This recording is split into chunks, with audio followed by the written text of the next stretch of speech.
Welcome to March, a time when you need players to have breakout performances and your stars to deliver. For Syracuse women's basketball, both happened in a 72-63 triumph over Iowa State in the first round of the NCAA tournament. And here on Orange Press Pass, we will break it all down and spotlight the moments that allowed the Orange to secure the victory. OPP starts right now.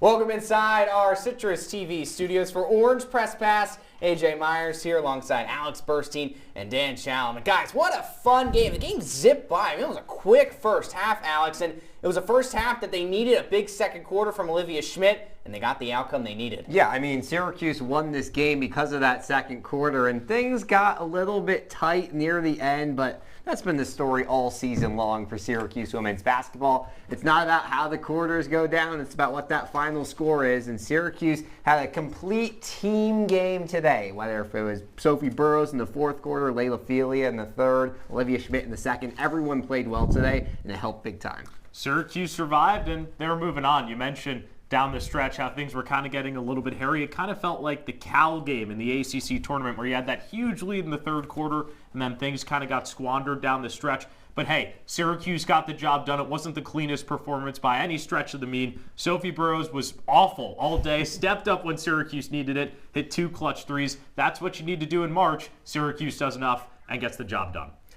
All right, without further ado, let's see how this one unfolded. Syracuse back in Storrs, Connecticut, where they were 2 years ago. They seem to love to play out there in Connecticut. In that first quarter, Layla Felia got the Orange offense going early on from beyond the arc. The Orange did shoot the 3-ball great, but they did it enough. And going to that second quarter, we knew for the Cyclones it would be all about Audie Crooks. She had a brilliant game once again. She's been excellent all season long. But Syracuse, they had some punch of their own. Uche Ezoje nailing the jumper there to level the score at 18. And then Alex, late in the second quarter, Olivia Schmidt just took over. Yeah, out of completely nowhere. 5 of 6 from deep in the first half. Her best quarter of basketball probably ever played, and it was because of her that the Orange built a big lead by the half. Yeah, Schmidt's setting career highs across the board. She came nowhere close to a performance like that in the regular season, delivering in the postseason. That's what you need. Syracuse had 41-26 at the end of the second quarter. Skip ahead to the third. Dan, this is where Iowa State started to build some momentum. And it was really because of Audie Crooks. How could you not talk about her? 37 points. She had more than half of the scores for this Iowa State team. It was the big reason why the Cyclones made this game close, but late third quarter, Layla Felia really started to take command. We've seen this throughout the regular season. When she gets going, this whole team kind of rolls behind her, but everyone for Iowa State was rolling behind Audie Crooks. She was doing everything, getting her own misses, put back, gets it to lay in, and Alex, a lot of Syracuse fans were biting their nails at this point. Yeah, because this game went from Syracuse being in complete control to being just a couple of possessions separating them in a matter of moments. They got Olivia Schmidt in the second quarter. It was Sophie Burrows in the fourth, Dan. It certainly was. 0 for 6 from 3 the entire game, then hits these 2 clutch ones for the Orange. You're going to see that play a little bit later on. It would decide the outcome for this one. Syracuse gets a big first-round W over Iowa State, 72-63. And, I mean, that Audie Crooks stat line was excellent. You know, you feel bad for her. She deserves a long tournament with how she played today, but the Orange, they got big performances. Uche Ezoje, another classic performance from her. And the one thing that Syracuse had to do today was you're not going to stop Audie Crooks, but you need to stop the rest of the team. And sure, Jada Williams, as you see, had a good game, but past those 2 players, no one had more than 5 points in the game. So Syracuse read the game plan perfectly, got some big offensive performances, and turned in the dub. And you knew that shoes needed to be filled with Dominique Darius out of the lineup. You didn't know who it was going to be. Olivia Schmidt ended up being that player today for Syracuse. That 15 points cannot be overstated enough how huge that was for the win in this one. And now we are pleased to welcome in Milo Hoffman from Storrs, Connecticut. He saw this one unfold courtside. Milo, thanks so much for joining us. And I got to jump to Sophie Burrows. Struggled all game long. Did Coach Jack have anything specific to say about how this game unfolded for her? Yeah, AJ, I think sometimes it's simple in basketball. You see a couple shots go in, and that just boosts your confidence. I think that's exactly what happened with Sophie Burrows today. I also think what really helped her stay involved and then finally break out in the second half was her tenacious defense. She was involved in the game no matter if she was scoring or not. She's one of the captains on this team. To start out the year, if you remember, she struggled at the beginning and really picked it up in the latter half of the season. I feel like this game was kind of a microcosm of her entire year. Struggled at the start, still made an impact, and by the end, she was a scoring threat for Syracuse. Milo, the problem all season for Syracuse was they could beat middle-of-the-pack ACC teams, beat some non-conference foes, but when it came to these top-tier opponents like Iowa State, the top 35 team in the country, they couldn't produce results. How did Syracuse look different against a top team today as it did in the games of the past against Louisville and North Carolina and those type of teams? Yeah, Alex, I think back to what I was saying on Q's Countdown a couple hours ago. It's the little things. SU made its threes. SU moved the ball even without guard Dominique Darius. Everyone got involved. Olivia Schmidt, Layla Filia, Uche Zoje had one of the best games I've ever seen. But also, it was the effort. I mean, the tenacity that Syracuse played with was some of the best I've seen all season long. And against those quad one opponents earlier in the season, Syracuse just didn't really have that. But today against Iowa State, they came to play in the Gamble Pavilion. Coach Felicia Leggett-Jack was animated on the sideline throughout the entirety of the game. So it was a full team effort. And I think that was a difference against a good Iowa State squad here in round number 1. Milo, you talk about a total team effort. Olivia Schmidt came out of nowhere in this game, a career high for her. How did she have that performance, and did Coach FLJ have anything to say about her?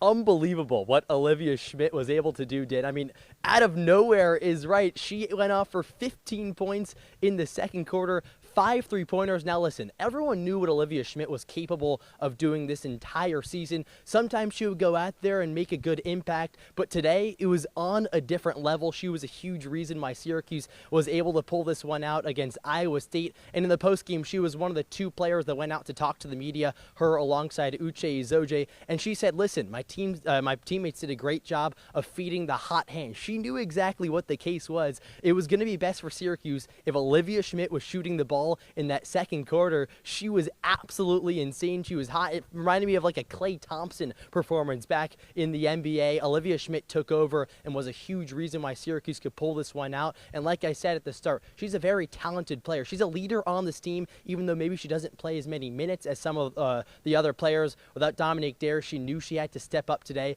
and she did just that. Looking forward to see what she can do against UConn come Monday. Milo, thank you so much for joining us. You get some rest. You got tomorrow off. But guys, Milo will be back with us on Monday with all the coverage out there in Storrs, Connecticut. You ever been out there? I have not, but Yeah, neither have I. it looks nice. Oh, you have? Hey, Oh. hopefully it's a win for Syracuse when they go back. I was there for field hockey when they got eliminated from the NCAA tournament. On the other side, we're going to break down why Syracuse has got another game on Monday and the key aspects that help them deliver a big win over Iowa State today. Orange Press Pass is back after this. Don't go anywhere.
And we welcome you back inside our CitrusTV studios. AJ Myers alongside Alex Burstein and Dan Shalam, recapping a huge win for Syracuse over Iowa State. Guys, first off, were you surprised by this victory today? I know you had Syracuse in Q's countdown, but were you surprised how this game unfolded? I mean, I think the fact that Syracuse built such a huge lead in the first half was surprising, but hey, I was the only one that said Syracuse was going to win, so I can't say I'm completely surprised. It was a shock for me. Olivia Schmidt I think she was the player of the game in my eyes. Without her, Syracuse doesn't win this game, and they needed someone, and they got it. Another thing Syracuse needed was 3-point shooting. Alex, it wasn't great, but they got the job done, especially Olivia Schmidt. Yeah, I mean, if you look at the first and the third quarter where Syracuse combined for 1 make from deep, you'd be like, oh my goodness, this was a horrible game for Syracuse. But the second quarter, the Orange shot 6 of 8 from deep, one of the best quarters Syracuse had all season from beyond the arc. And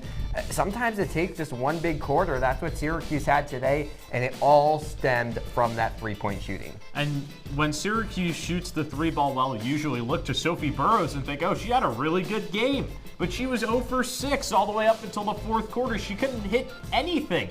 And then magically, when Syracuse needs it the most in crunch time, she hits the 2 biggest shots of the game.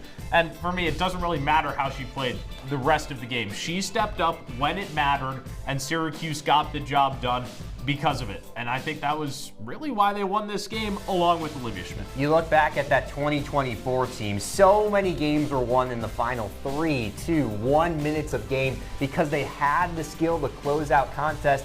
And that was shown today. The fact that Syracuse had 3 players making multiple attempts from deep in both Burrows, Belia, and Schmidt, that's an all-around product that Syracuse has badly been needing. And it gave them the buffer down the stretch where they could give up a few points because they had such a big lead early on. Also helped that Iowa State could not hit from beyond the arc. No, the defense certainly did step up there for Syracuse down the stretch. It really seemed like things just kind of fell into place at the end of the second quarter and at the end of that fourth quarter. But there was no stopping Audie Crooks today. She was excellent for the Cyclones. And as I said during the highlights, you almost feel bad that you don't get to see any more of her this season. I know, and I know in a couple of years, WNBA coaches are going to be scrambling. How do we stop Audie Crooks? Because everyone has tried, from the top teams to the worst teams in the NCAA, and no one has an answer. 37 points. She just makes it look so easy. It's exactly what she's done all year. You just chuck the ball down, she grabs it, and after that, somehow a couple seconds later, the ball is in the net. She is so impressive. The rest of the team maybe didn't play as good as they needed to today, but Audie Crooks had an all-time performance. The rest of the team didn't even play close. I mean, she had more than half the points for Iowa State in this game. And I mean, she just couldn't be stopped. This was her 9th 30-plus point game of the season. That should tell you all you need to know off the top. And it really made things hard. You knew that she was going to get hers in this game. It was simply about, can Syracuse stop the rest of the team? And they did that. Outside of Jada Williams and Crooks, only other players had 5 points, 5 or less. So it really showed you that Syracuse strategized, locked it down, and really stuck to the game plan. What amazed me was the difference of Iowa State when Crooks was on the court versus when she wasn't. Had a couple of early fouls. There were some times in the second and third quarters where she was on the bench. It looked like a completely different team because that's just the difference she makes. Not only can she score the ball, but you have to put 2 or 3 people on her at all times, and that just opens up the offense. And the Orange took advantage of it when she was off the floor, too. They had a couple of big runs, which really helped them down the stretch. Were you surprised at times the Cyclones didn't go to her on some offensive possessions, especially late in the game? I mean, I think they knew to win this game, you had to have someone wake up because she did all you can ask. You can't ask for more than 37 points. They were trying to figure out who can hit a key shot, who can bring us back into this game. No one really Here's can. the thing as well, when you're trailing late in the game, you need a 3. You can't rely on Crooks to hit a 2, and she cannot shoot it from 3, so that was the problem. And I find it interesting. So many stats in basketball. I always like to look at the plus minus. Even in defeat today, Audie Crooks was a +1 in the box score. So something interesting there. Switching it over to the Syracuse offense, Dan, they had 4 players in double figures. That's pretty solid. I mean, against UConn, though, they're probably going to need a little bit more help. Definitely. I mean, this is a UConn team that causes the most steals a game. They're going to be hounding Syracuse all game long, and you could go on and on. about the Huskies, but today the Orange did exactly what they needed to do, and that was get diverse scoring. It wasn't a one-man band by any stretch of the mean for the Orange in this game. When you look up and down the court, you could tell that Syracuse was playing like Dominique Darius was in the lineup. It didn't even matter, and Darius is their third leading scorer. Olivia Schmidt stepped up. Ezoje had a beautiful game inside of the paint, and again, this really felt like a team win. It wasn't one player in particular, which is what the Orange needed and what they will need again against UConn. I know some high school basketball coach is going to be showing this film to his team next season because this was the perfect example of positionless basketball. Uche Ezoje was dominant from the mid-range, not where she has been great all season long, but had that shot down to a nail today. I mean, 41% from the field isn't going to blow anyone away. That's what Syracuse ended the day with, but enough players had enough of an impact for it to be a full team effort, and you're going to need even more of a team effort, as you said, against UConn on Monday, but I think the entire team can go to bed happy tonight. For today's player of the game, it could have been Olivia Schmidt after the guard cashed in on 15 first half points, all from beyond the arc. Although the sophomore finished with 15 points. Layla Feely had a fantastic second half, but from the start to finish, Uche Ezoje put in another dominant performance with 23 points, 11 of 19 shooting. Uche did all that, even with Audie Crooks defending her.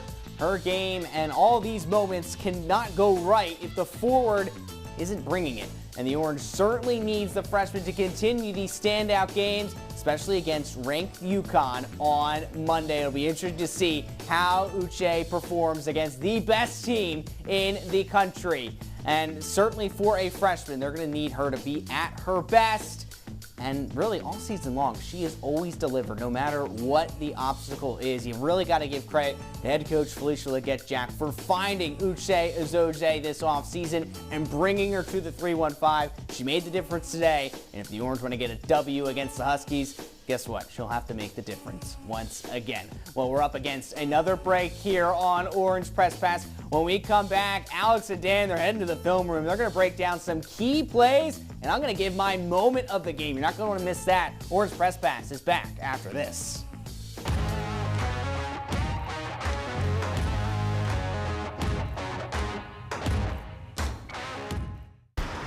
Look at you.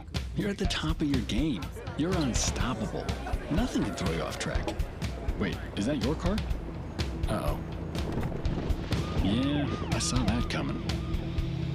That will throw you off track. You're looking at around 10 grand in fines, legal fees, and increased insurance rates. Let's try this again. Smart move. Because buzz driving is drunk driving.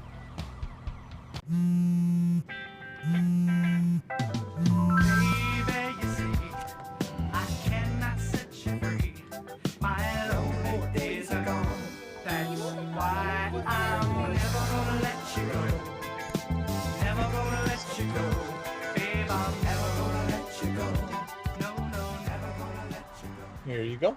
Thank you. Thank you. Never gonna let you go. Never gonna let you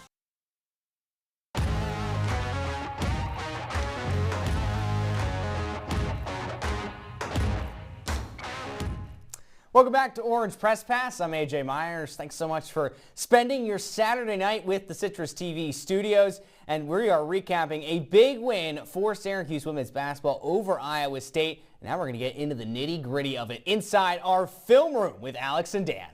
And you take a look at this replay angle right here. Gill's got a wide open lane to the end zone.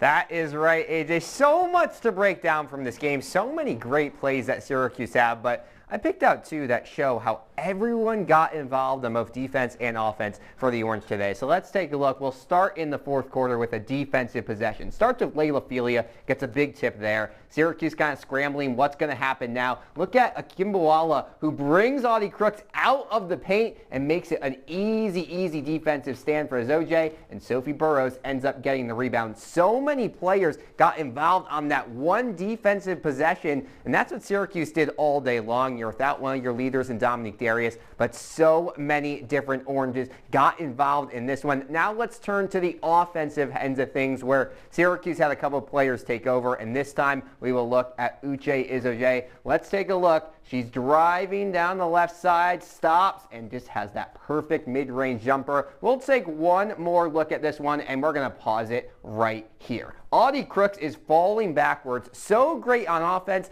but has some defensive struggles this season. Has no room right here to make up for what Uche's about to do. We'll play the tape here. Gets that step back and the easy shot to fall. That was the battle everyone was watching for today. Who was going to win the battle of the bigs? 37 points from Cook. She's going to be happy with that, but it was the Orange who end up with a victory. Now, this wasn't the only game in stores today. UConn, the #1 overall seed, had a 1 versus 16 matchup. It wasn't nearly as exciting of a game, but Dan has more on what the Huskies did so well and what the Orange need to look out for on Monday.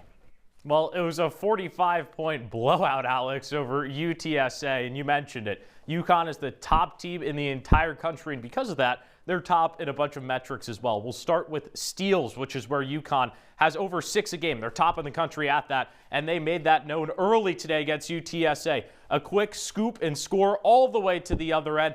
UConn is going to punish Syracuse in this category if they're not careful. We're going to stop right here, and you can see that the help defense was huge on that play. UConn bringing their players over. They play team defense, and then the rest of the way, it's just easy to the cup for that score. So that's one part of UConn's game. Another part that the Huskies are so good at is the three-point shooting. They're the best three-point shooting team in the country at a 39% clip, and they let it be known today against the Roadrunners. We take you back in for another one, and we talk about team defense. UConn does this with offense as well. You don't even know that a three-pointer is coming until a beautiful screen is set. Boom, wide open three, and guess what? The Huskies are going to keep doing this to Syracuse if they don't get the memo. Stop it right here. You'll see that a screen's about to come up here from 11, come off of it, and then Sarah Strong is waiting at the top of the key. She is a 42% three-point shooter in herself, so it's just going to be tough for the Orange to stop this. You roll the rest of the clip, and you saw it before. They just drain the three. So Syracuse has so much to manage. UConn is the #1 overall team, but AJ, here's the thing. Anything can happen in March, and the Orange got it done today. So we go over to you at the wall for our moment of the game. Dan, thanks so much. And you hit the nail on the head. It's March Madness, and in these kind of games, all it takes is one play to define an outcome. And for Syracuse, it looked like the second quarter was going to be the moment of the game with Olivia Schmidt. But of course, the Cyclones, they had that late second half run. But guess what? Late fourth quarter, they need a big three. Sophie Burrows delivers. Burrows was terrible in that first half. Could not knock a single shot down. Somehow, late in the fourth quarter, Iowa State leaves her wide open in the corner. She drains a huge three. That put the game to bed. By that point, the deficit was too big. Iowa State couldn't get into a foul game or anything like that. Sophie Burrows, the captain of this team, the senior leader. Look, she didn't have a great game. Won't be a game to remember, but that fourth quarter, specifically that corner three, really decided the outcome today for Syracuse and is the reason they're going to be playing UConn on Monday. And as Dan broke down, that is going to be one tall task. But when we come back here on Orange Press Pass, we're going to tell you about the last time those two sides faced, and we'll tell you about our next Orange Press Patch, which you don't got to wait till Monday. It's tomorrow. We'll find out who we're going to be talking about tomorrow on the other side. Don't go anywhere.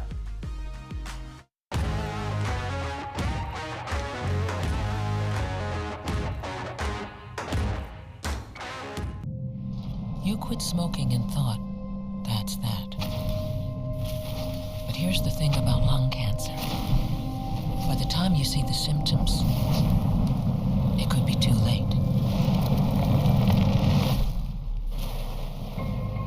But now, there's a new scan that can detect lung cancer early, when it's more curable. If you smoked, get scanned. Talk to your doctor or learn more at savedbythescan.org.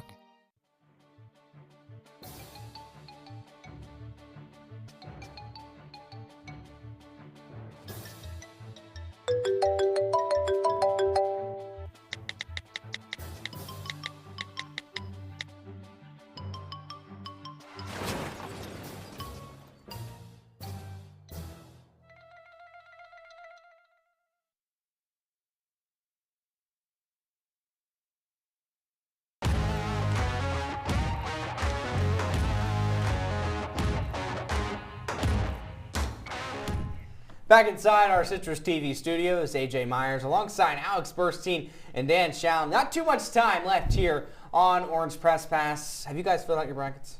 For men and women? Yeah, of course Okay, I have. good. I mean, it'd be pretty bad if I hadn't at this point. Yeah, and unfortunately, I have UConn winning it all in my women's bracket. Well, let's see what the Huskies are going to have to get by. And Syracuse, this is a pretty loaded region, guys. And it's all chalk outside of the Syracuse upset today. It's worth noting there's one more game to be played. That's Illinois and Colorado. That tips off in about 5 minutes. So after you're done watching us, you can watch that game. Alex, is there anything that jumps out to you in what is a stacked region here? A good Illinois women's basketball team, but what stands out to me is that 4-5 matchup, Maryland against North Carolina.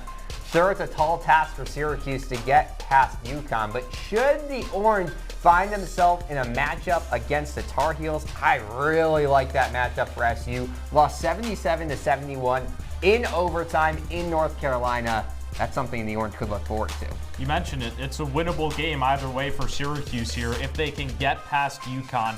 Obviously, that's the big if, and you can't really look that far into the future. You got to take it one game at a time. But if they can take down the #1 seed, future looks good for the Orange. And as we discussed, Syracuse loves to play in Storrs, Connecticut. And of course, when they're in Storrs, Connecticut, there's only one team they're playing. That's UConn. Go back 2 years, and you see Deasia Fair, Alex. It just brings back good memories for me and how dominant a player she was. Couldn't quite get the job done in this one, but Syracuse, they played a great game. Yeah, it was the breakout game for Sophie Burrows, who had one of her best games of the 2024 season. Deasia Fair, obviously no one can replace her, but Syracuse has a similar team this season in terms of people who can score and just overall offensive output. They'd love to keep it close like that. I mean, Deasia Fair was the one-man band. This time around, Syracuse has some diverse scoring options. Obviously, you don't have Dominique Darius. She's still a vocal leader from the bench. She's been on this stage before. Sophie Burrows was there 2 years ago. When the Orange lost, she's going to want revenge, and this is not FLJ's first rodeo in Storrs either against UConn. And thankfully for SU, Paige Becker is no longer on the team. But you still got to worry about some other really talented players. But going back to this game, all that's left to do is for Alex and Dan to sound off on their biggest points.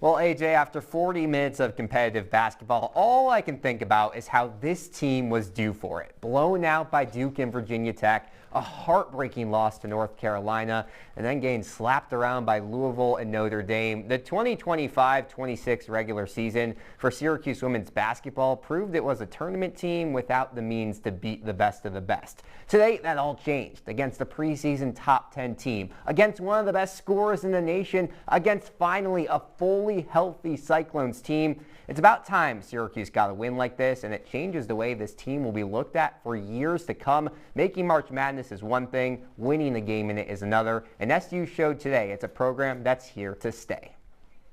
1996, that's the last time Syracuse beat UConn. The Orange have lost 27 straight games at the hands of the Huskies, the last 4 of those in the NCAA tournament. Put simply, it's time for Syracuse to break this streak. Not FLJ's first rodeo. She lost 2 years ago against UConn. Then Sophie Burrows was also there. She knows what it takes. And even though she's not playing, Dominique Darius is a vocal leader. She's been there before. You also have the ACC Rookie of the Year on your team. And guess what? You finally have the big win this season that everyone was talking about. No secret that UConn's the best team in the tournament, but if there's a time to break this streak, it's on Monday against the Huskies.